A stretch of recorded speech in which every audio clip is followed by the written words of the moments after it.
सैनिकच्या रिपोर्टनुसार नवरा माझा नवसाचा 2 या सिनेमाने रिलीज नंतर दुसऱ्या शनिवारी म्हणजे 28 सप्टेंबर रोजी 1,05,00,000ची कमाई केली। तर या सिनेमाच्या दुसऱ्या रविवारी साधारण दुपारपर्यंत या चित्रपटाने 1 कोटीची कमाई केली।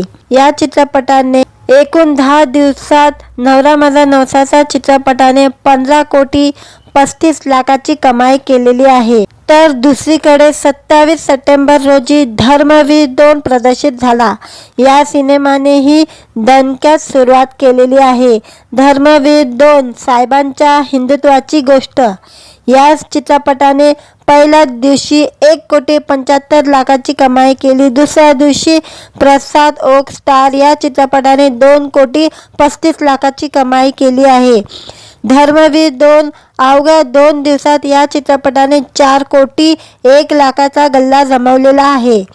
दोन्ही चित्रपटांनी मिळवून या वीकेंडला मराठी सिनेमाची घसघशीत कमाई केलेली आहे। सैनिकने हे आकडेवारी दिलेली आहे।